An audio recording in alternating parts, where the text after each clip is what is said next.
QGIS stands for Quantum GIS, and it's an open source software that can be used on Mac operating systems.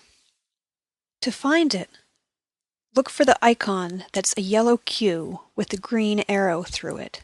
If it's not already in your dock, look in your Applications folder or in your Student or Teacher folder and then My Apps. When you open the application, you'll see a blank window with many toolbars at the top, plus various options in the menu bar, not all that dissimilar from a Word document.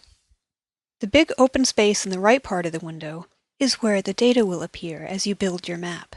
This area on the left where it says Legend is where the names and symbols of each different data layer will appear once you've brought them into your map.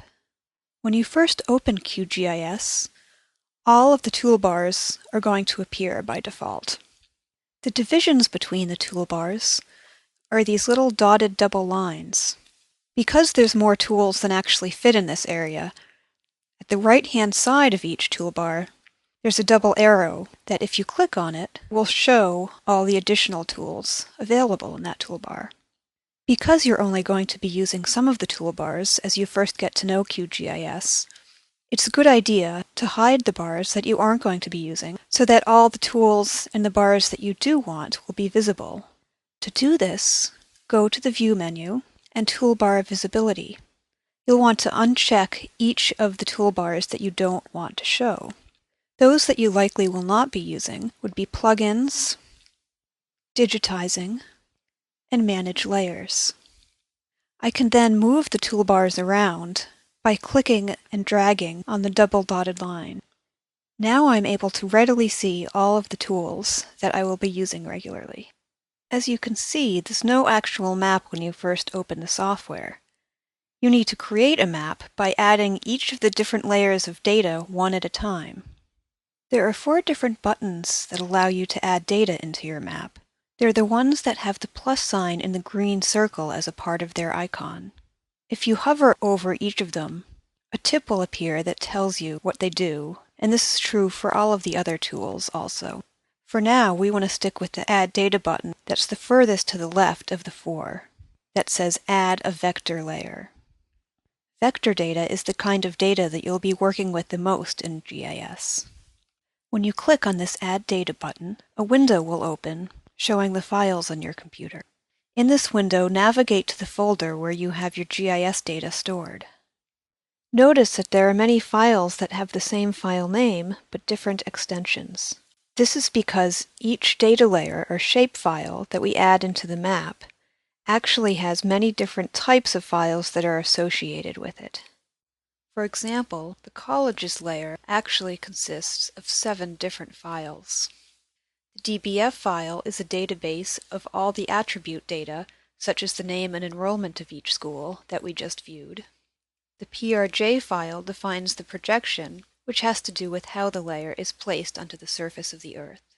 And the SHP file contains the actual geometry and shapes of the layer. If you ever need to place a data layer on a disk or email it to someone, it's very important to be sure that you include all of the various files that are associated with that layer. Otherwise, it will not display in your map. When you're adding data to your map, all of the files are grayed out except for the shapefile with the SHP extension. This is the file that you'll want to click on to add it into your map. You can click on one shapefile and then the Add button to add a single layer of data in, and then repeat the process to add additional layers. Or if you hold down the Command key, you can click on multiple shapefiles and add more than one of them at a time. I'm going to select Colleges, Trans, which stands for Transportation and is primarily roads, and this METWP shapefile, which is a layer of all the towns in Maine, and click the Add button to add them into my map.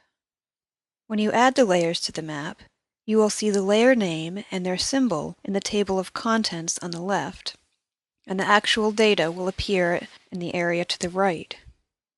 There are 3 different kinds of shapefiles: points, such as this college layer, lines, such as roads and streams, and polygons, such as this towns layer, or ponds, or anything that has a shape to it. The data layers in the map are drawn and stacked on top of each other in the same order that they're listed in the table of contents. I can change the order by clicking on a layer in the table of contents and dragging it beneath the others. So if I click and drag this colleges layer to the bottom of the table of contents, it will also be the bottom layer in the map. It looks like it disappears. It's still there, but because there's a polygon layer on top of it, it's no longer visible. So I'm going to drag it back up to the top in the table of contents. This transportation layer shows all the roads down to the smallest ones, which is why it looks so busy in this map. Because of this, I may not want it to display. To leave the layer in the map, but not have it be drawn, I just click on the checkbox next to it in the table of contents. If I wanted to remove it entirely, I would right-click on the name of the layer in the table of contents and select Remove. One of the most vital features of GIS is that the attribute information is tied to spatial information. In other words, for this colleges layer, all of the information about each school is tied to the geographic location of each school. I can view all of this attribute data by right-clicking on the colleges layer in the table of contents and selecting Open Attribute Table. I can use the bar at the bottom of this window to scroll through all of the different attributes that are included in this layer. For instance, the name of the school, its address, what county it's in, directions to where the school is, what types of degrees they offer, and its enrollment. If I use the scroll bar to the right of the window, I can scroll through all the different records for the schools that are in this layer. Because the attribute information and the location of each of these schools are tied together, if I highlight one of the schools by clicking on the gray box to the left of the record, that school will also be highlighted in the map. It's a good idea to save your map as soon as you start working on it, as QGIS sometimes has a tendency to crash. Saving your map is not that different than saving a Word document. Go to the File menu, choose Save As, and navigate to the folder where you want to save your map. Type in a name under the file name box and click Save, and now you've created your first map.